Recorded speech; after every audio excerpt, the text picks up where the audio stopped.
ఆత్మీయ బంధువులకు నమస్కారము. మనం ఇవాళ బాబూజీ మహారాజ్ గారి సహజ మార్గ దశాదేశ నియమాలు అనేటువంటి పుస్తకంలోని మొదటి నియమంలోని మరికొన్ని విషయాల్ని తెలుసుకుందాం. సత్యతత్వమును చేరుటకు ఏదో ఒక స్థూలమగు సాధనమును చేపట్టుట అవసరమని తలపోసెను. ఈ తలంపు ప్రళయ సమయమందలి సంకోచతను సరిపోలు స్థితిని తనయందు కల్పించుకొనవలెనని నిశ్చయమునకు దారితీసెను. విశ్వమును సమిష్టిగా గ్రహించినప్పుడు ఆత్మ విశ్వ వ్యాపియగుటచే అది మనుజుని యందును సర్వవ్యాపి అయ్యున్నది. సంకోచమారంభమైనచో ప్రళయస్థితి ఆరంభమగును. అట్లే మనుజుని యందును వ్యక్తిగతమగు సంకోచత వ్యక్తి ప్రళయమునకు దారితీయును. అప్పుడు అతడు తన స్థౌల్య స్థితి నుండి నిజస్థితికి పురోగమించుచున్నాడని అర్థము. సంకోచత వ్యాకోచతకు వ్యతిరేకమగుటచే ఎల్లప్పుడూ క్రింది నుండి క్రమముగా ఊర్ధ్వమునకు బోవు స్వభావము గలది. అందుచే ఊర్ధ్వ గమనమునకు మనుజుడు అధోముఖము నుండి పైకి సంకోచించుకొనవలెను. మన కాళ్లను వానికి సంబంధించిన ఇతర అవయవములను ఒక నిశ్చల స్థితిలో నుంచుట దాని రూపమే. అది ఏ విధముగా చేసినను ఆ రూపము చివరికొక ఆసనమగును.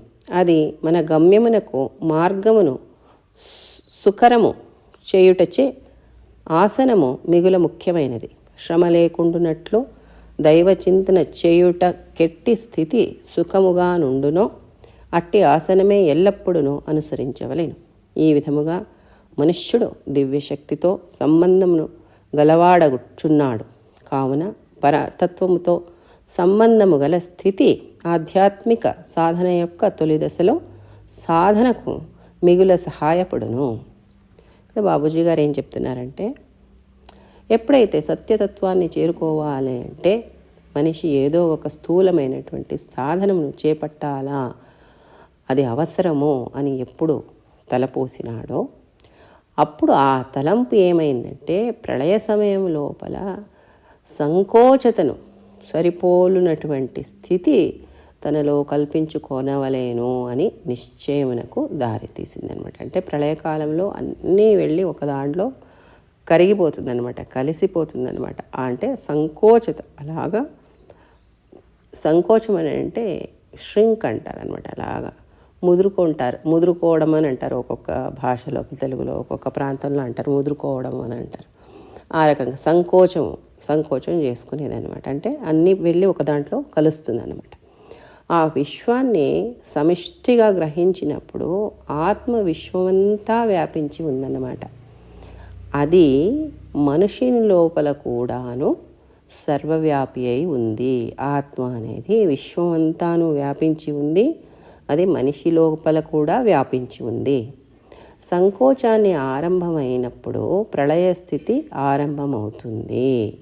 ఎప్పుడైతే మనిషి లోపల సంకోచం అనేది ఆరంభమవుతుందో అప్పుడు ప్రళయ స్థితి ఆరంభమవుతుంది. అట్లే మనిషి లోపల వ్యక్తిగతముకు సంకోచత ఏమింది వ్యక్తి ప్రళయానికి దారి తీస్తుంది అని చెప్తున్నారనమాట. అప్పుడు అతడు తన స్థౌల్య స్థితి నుండి నిజమైనటువంటి స్థితికి పురోగమిస్తాడన్నమాట. అంటే ముందుకెళ్తాడన్నమాట అని అర్థము అని తెలుసుకోవాలన్నమాట. సంకోచత వ్యాకోచత అనేది వ్యతిరేకమయ్యే దాని నుండి ఎప్పుడునూ క్రింద నుండి క్రమంగా పైకి పోయేదనమాట, ఊర్ధ్వ గతికి వెళ్ళేదన్నమాట. అది స్వభావం. కాబట్టి ఊర్ధ్వ దిక్కుకు పైకి ఆ గమనమునకు మనుజుడు అధోముఖము నుండి పైకి సంకోచించుకోవాలన్నమాట. అంటే క్రింద నుంచి పైకి. కాబట్టి మన కాళ్లను వానికి సంబంధించిన ఇతర అవయవాలన్నీను ఒక నిశ్చలమైనటువంటి స్థితిలో ఉంచి కూర్చోవడం అన్నమాట. అది ఏ విధంగా చేసినా కూడా చివరికి అది ఒక ఆసన రూపాన్ని దాల్స్తుంది. దానికి ఇప్పుడు మనకి సుఖాసనం చెప్పారు బాబూజీ గారు. ఇంకా కొందరు పద్మాసనం వేస్తారు.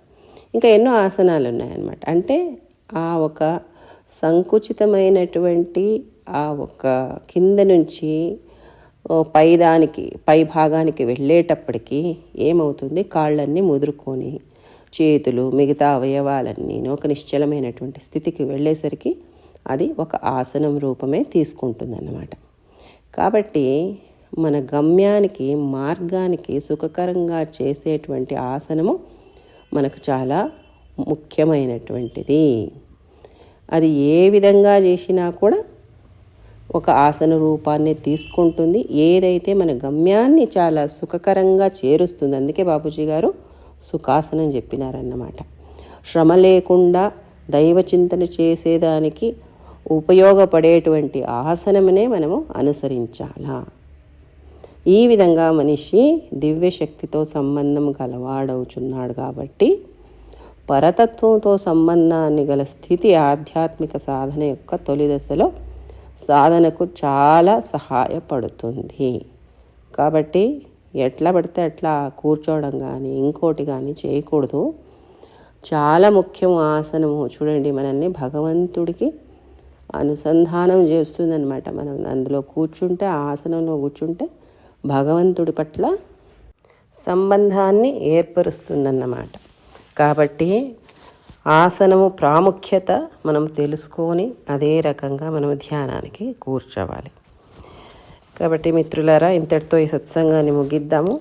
మళ్ళీ కొన్ని విషయాల్ని వచ్చే సత్సంగంలో తెలుసుకుందాం. అప్పటిదాకా సెలవు. నమస్కారం.